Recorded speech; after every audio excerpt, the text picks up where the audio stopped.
Saludos, estimadas y estimados estudiantes y visitantes. Hoy conoceremos e indagaremos en el pensamiento político de John Locke. Recuerda darle like a este video si la información tratada es de tu agrado o utilidad. Pues bien, comencemos.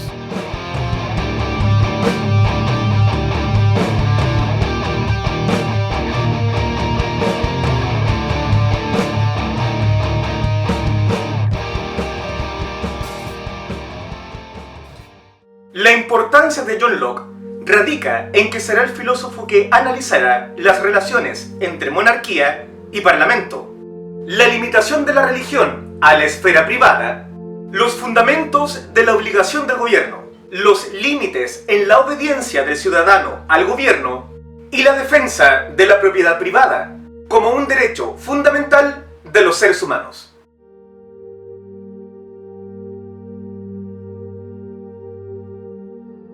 En primer lugar, debemos sostener que la filosofía política de John Locke va en contra de los postulados de Thomas Hobbes, los cuales eran una justificación al sistema absolutista monárquico. Te invitamos a ir al link que te dejamos acá arriba para conocer o recordar tales postulados.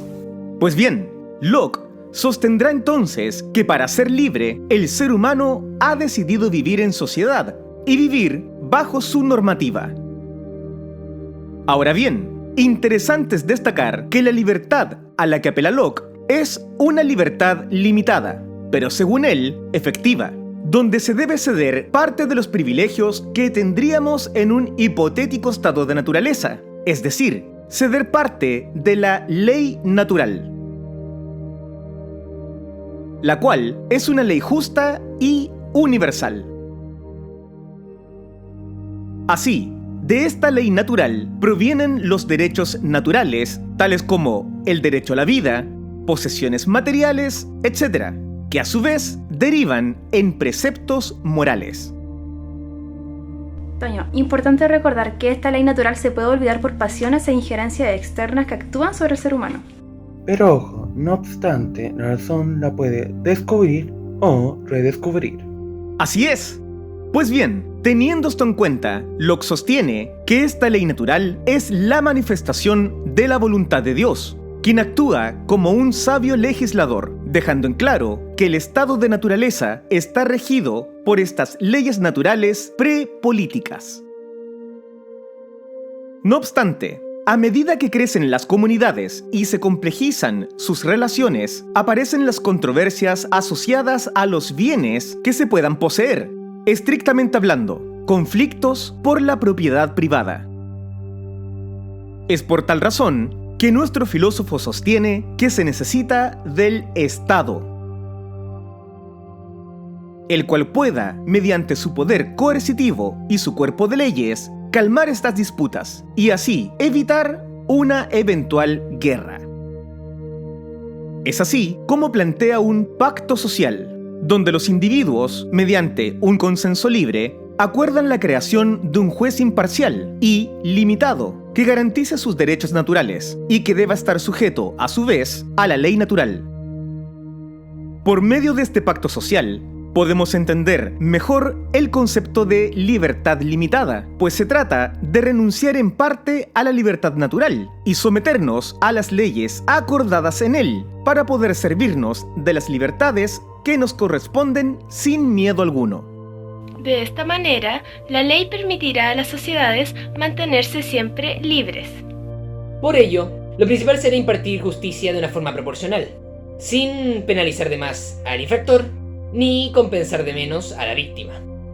Teniendo en cuenta todo lo anteriormente expuesto, John Locke estará en contra del absolutismo, al sostener que, aunque éste fuese bien intencionado, siempre mantendrá a los súbditos como esclavos, al ser siempre carentes de voz y voto, sin posibilidad de intervención en la toma de decisiones.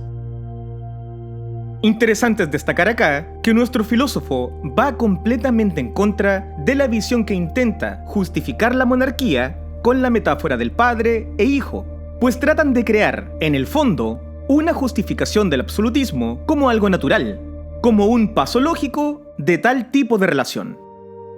Claro, lo que se busca con ello es hacer pensar a la gente que el adulto debe obedecer al rey, como lo haría un niño con su padre. Exactamente, sosteniendo tajantemente que no se puede permitir tal metáfora, permitir el trasfondo de ser tratado como niños, es decir, de pedir sumisión al rey. Por tal razón, Locke sostiene que el Estado debe establecer un juez terrenal con autoridad para decidir sobre todas las controversias que puedan suscitar y, a su vez, pueda castigar las injurias que afectan a cualquier miembro del Estado, siempre teniendo en cuenta que debe respetar el derecho natural. Es así que al pensar en el Estado y su consecuente estructuración de gobierno, sostendrá que el poder legislativo no puede recaer en una sola persona, como lo sería en un sistema absolutista, pues no gestionaría las libertades de los gobernados. Por lo tanto, propondrá la vía parlamentaria como garante de tales derechos. Esta propuesta parlamentaria reduce el riesgo de que los intereses particulares de quienes legislan entren en conflicto con las decisiones políticas. Ahora, para asegurar la independencia y neutralidad de los legisladores, nuestro filósofo sostendrá que el Parlamento debe conformar un poder autónomo, legitimado por consenso de la mayoría social. Toño, de paso, nos queda claro que para Locke, el consenso del pueblo es lo que constituye y da vida a la sociedad civil. Así es. Y también debemos dejar claro que no se opone al gobierno de una sola persona, como poder ejecutivo. Pues en estricto rigor, según como lo plantea, no se opondría al poder legislativo. Exactamente. Por ello, Locke sostendrá que la redacción de las leyes no deben depender de una sola persona, sino más bien de asambleas, las cuales, una vez cumplido su cometido, podrían perfectamente disolverse. Ello con el fin de que los legisladores vuelvan a ser ciudadanos sin más poder del que tenían antes, conscientes de que son del mismo grupo de los gobernados, sin mayores privilegios. Teniendo esto en cuenta, Locke sostendrá que el orden democrático será el más justo y adecuado para poder crear leyes, puesto que un poder que surge del pueblo no puede ser usado en su contra. Por ello sostiene que como su objetivo es la preservación de una comunidad, Nunca podrá destruir ni perjudicar de manera consciente aquello que tiene como imperativo proteger. Exactamente, pues recordemos que el poder legislativo siempre debe tener en cuenta los intereses del pueblo, pues si los ciudadanos han renunciado a parte de su libertad para salir del estado de naturaleza, como ya lo explicamos anteriormente, ha sido bajo la garantía de la paz, seguridad y prosperidad. Por tal razón, las leyes deben potenciar los derechos de los individuos de tal manera que no entren en conflicto con las necesidades de la mayoría.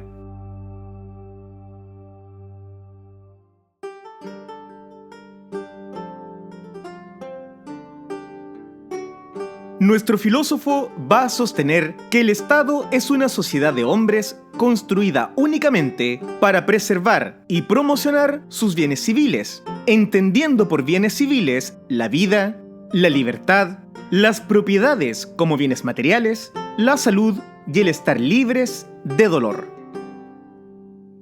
Acá cobra vital importancia la propiedad de la tierra y el dinero, puesto que se debe asegurar el derecho a la tierra y su producción, teniendo en cuenta que se obtienen de ella bienes que son perecederos e imperecederos, como mediadores respectivamente. En este sentido, la riqueza estaría totalmente justificada dentro del ideal del Estado, al verla como un proceso natural, donde el grado de laboriosidad de la tierra será el que genere posteriores diferencias. Ahora, que luego de ello se siga aumentando la fortuna se debe al comercio. Claro, puesto que el hecho de producir más de lo necesario sería solo para generar el intercambio de los productos por dinero, para generar excedentes. Así es, y con ello se justifica los primeros pasos del capitalismo.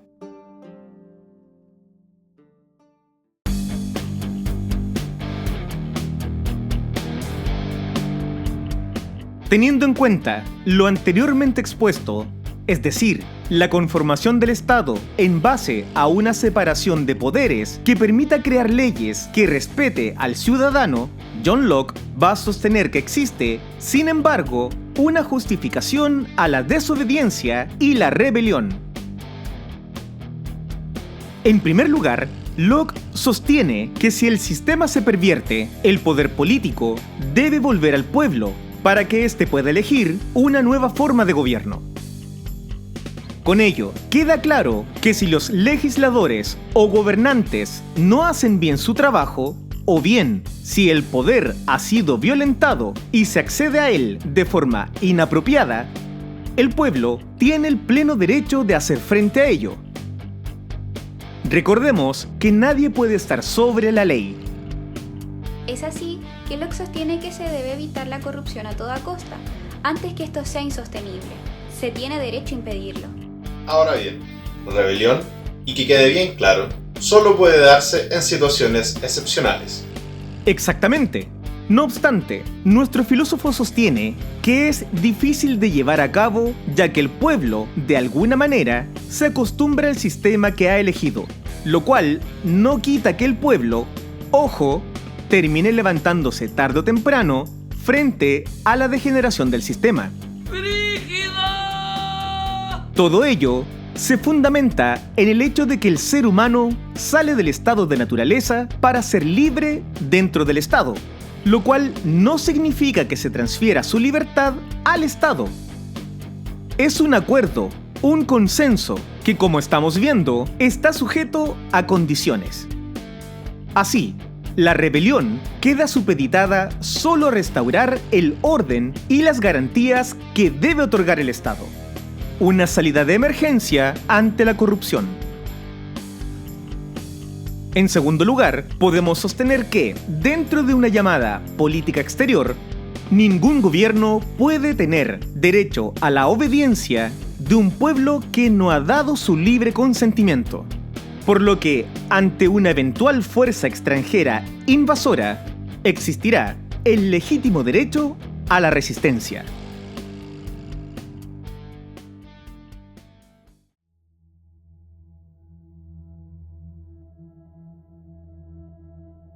John Locke teoriza sobre el por qué es aconsejable que la religión no deba interferir en asuntos públicos y se mantenga dentro de la esfera privada del ser humano, sosteniendo que cada ciudadano puede seguir el credo que le parezca, mientras no perjudique a los demás, es decir, mientras no perjudique a la sociedad y el Estado.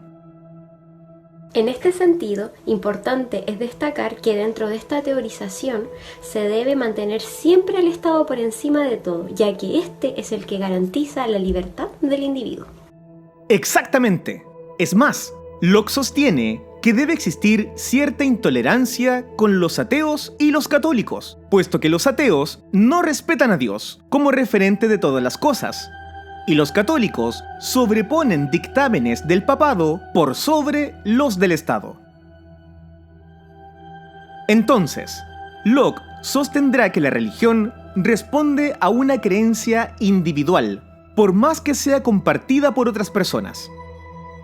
Es una asociación libre y voluntaria, diferenciándola del Estado, que es un legado social. Por ello, la Iglesia no tiene legitimidad de usar la violencia sobre otros, ni tampoco el derecho de atentar contra los bienes civiles. Esto será propio del Estado en caso de tener que hacer uso de tales conceptos, si es que se ve en la necesidad de usarlo, claro está, como defensa a los ciudadanos. De esta manera, el pensamiento de John Locke con respecto a la política supone una separación de los poderes, independencia con respecto a la Iglesia y supremacía del Parlamento. Nos vemos en un próximo video.